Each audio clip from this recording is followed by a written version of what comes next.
Bagong taon, bagong trabaho. Kasabay ng pagsalubong natin sa 2025, may iba rin na idinaan ito sa pagpasok sa panibagong trabaho at kumpanya. At dahil sa kagustuhan na mapagmalas ng walang kapantay na husay at sipag, kung minsan ay nagdudulot ito ng maagang pagka-burnout. Ang katotohanan sa likod ng tinatawag na urgency culture, alamin sa Experts Opinion Report na ito.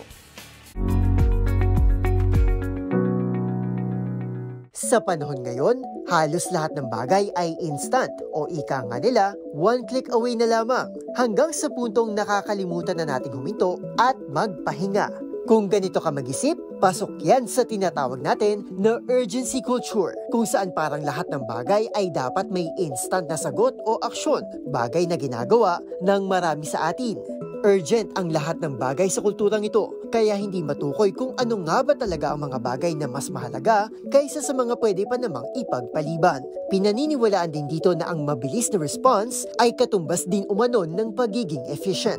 Sa trabaho, pasok dito ang pagtanggap ng mga last-minute task o mga trabaho na hindi makatarungan ang deadline. Sa personal naman na buhay, pwede itong makita sa pagsagot sa mga text kahit wala ka sa kondisyong makipag-usap o di naman kaya ay pagkaaligaga dahil hindi makapag-browse sa social media dahil sa takot na hindi maabot ang sariling productivity expectations. Ayon sa clinical psychologist na si Joel Frank, ang adrenaline rush na dala ng urgency culture ay nagiging dahilan para paulit-ulit na tumaas ang anxiety ng isang tao at kalaunan ay magresulta sa pagka-burnout ng isip at katawan. Ilan nga sa mga karaniwang sintomas na naidudulot nito ay mataas na blood pressure at kolesterol, kawalan ng tulog at inflammatory disorders. Kaya naman nagpaalala si Frank at si Peter Economou, isang behavioral health author, sa mga paraan para kontrahin ang urgency culture. Una, subukang huminga muna at i-assess ang sitwasyon bago kumilos. Pangalawa, gumawa ng malinaw na boundaries sa mga bagay na pwede, kaya at dapat gawin.